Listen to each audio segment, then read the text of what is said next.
All right, and now here we are at our third lesson for solving systems of equations. And today we're going to learn a second algebraic method, and it's called solving by elimination. For our notes, you should already have the three methods we have so far solving systems of equation. We learned how to solve things, systems of equations by graphing and looking at the intersection point.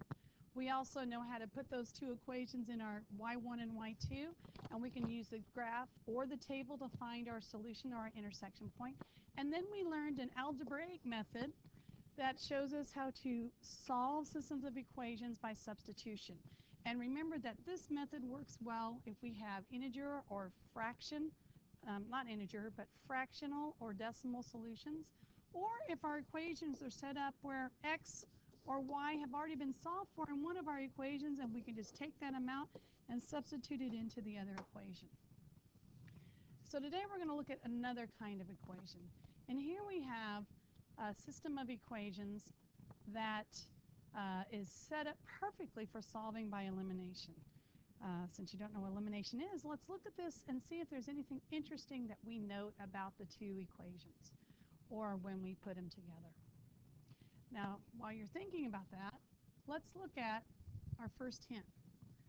What we want to do is get something like in our substitution method where we have only one equation and one variable because we know how to solve that. Is there anything about this system of equations that would help us do that? Would help us eliminate one of our variables?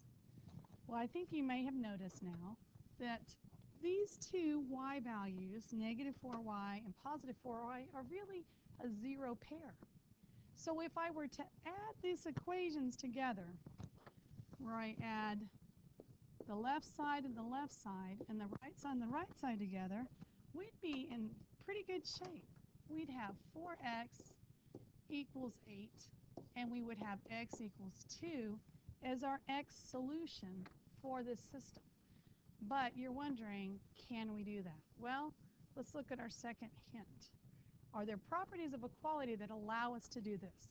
Because this does help us eliminate a variable. Well, when we think about that, we have to remember back in our old days when we were doing fraction work. When I had 1/2 plus 1/3, I couldn't add those together because I didn't have a common denominator. So I replaced 1/2 with an equivalent value. It just looks different. And I replaced 1/3 with an equivalent, well, that doesn't help me though. Let's replace 1/2 with 3/6.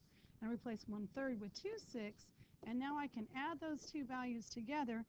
And notice nothing's changed. These aren't equal. It's valid because I substituted in an equal amount in place. They look different, but they're really the same value. And that's what we're doing here. We're adding equal quantities to both sides of the equation. They look different, but they're the same amount. I'm adding -2 to this side of the equation. I'm also adding -2 to this side of the equation. It just looks different. And we know that they're equal because right here we were told that they were equal to each other. So I'm adding the version I need to each side.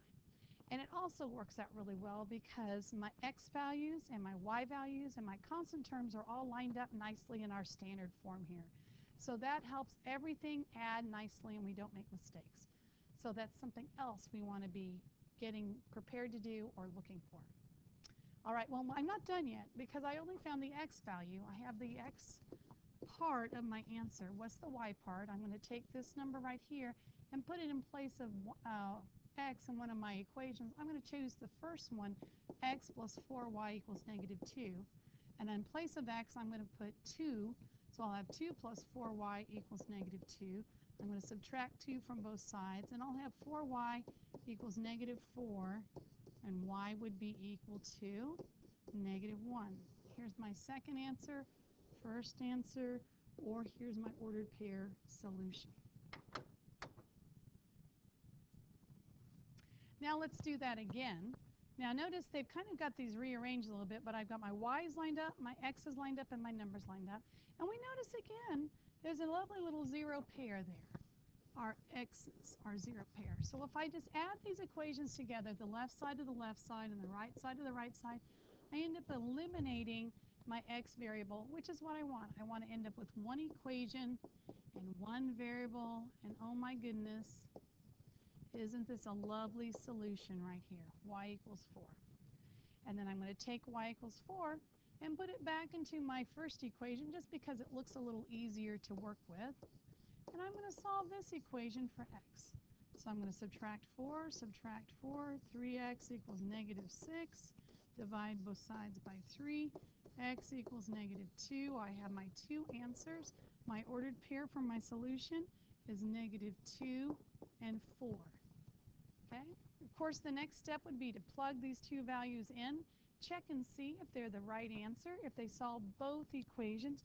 You definitely want to do that on these. It's easy to make a mistake in one, and then the mistake goes all the way throughout our lovely little problem. So definitely check those answers either in the original equations or check these two by graphing on the graphing calculator. But either way, find some way to check your answers. All right, we're going to do another problem here, and I want to add these two together and eliminate a variable, but I don't have a zero pair. So what can we do? Well, let's look at a hint. Can we subtract one equation from the other? Is that going to help me? And can I do that legally? Can I subtract one equation from the other? Well, I can see why I'd want to. I might want to subtract 2x, right? So that I have 2x minus 2x, and then I'll get 0x. So, can I subtract something from one side of the equation? And the answer is yes, as long as I subtract the same thing or the same amount from the other side. Now remember, 2x minus 5 equals 13, so I can subtract 2x minus 5y from one side, and I can subtract 13 from the other side. Now here's where we get problems. When you go to subtract these, you say 2x minus 2x, cool, I'm done with x's, I've got no x's left, but this is where people make mistakes. You're also going to say y minus negative 5y. I'm going to write it over here, y minus negative 5y. And then this, as you can see, is a lot of people would just say that's negative 4y, but really, when we add the opposite here, we find that this side should be 6y. So be very careful when adding those two values, subtracting, because you must subtract everything. You can't just subtract the first number. You've got to subtract everything. So that ends up changing our signs in here. So be careful when you're subtracting. Now, while I've been talking, I've got my solution for y equals negative 3. I'm going to plug that back into my first equation, and let's see how we do. We have plus 3, 2x equals negative 2. Divide both sides by 2, x equals negative 1. I have my two solutions, negative 1, negative 3. Make sure you're always circling two things on your page, or you make sure you can write an ordered pair, and you know you've done all your work. And of course, the final thing we need to do is check those solutions. All right, so let's make sure our notes are up to date here. How do we solve a system of equations using elimination method? Well, first, we write both equations in standard form, aligning our variables. We want to definitely align those, otherwise we're going to get things confused and make lots and lots of errors. Next, if possible, add or subtract the equations in order to eliminate one of the variables. Now, we did an addition twice. Addition's easy. Subtraction, be careful. And we need to be careful that we subtract everything, not just the first thing. All right. And then we solve that one equation with the one variable. Once we get that answer, we plug that value into an original equation and solve for the variable we're missing. And then, of course, we check our answers in both equations. All right, I'm looking forward to us doing some practice in class.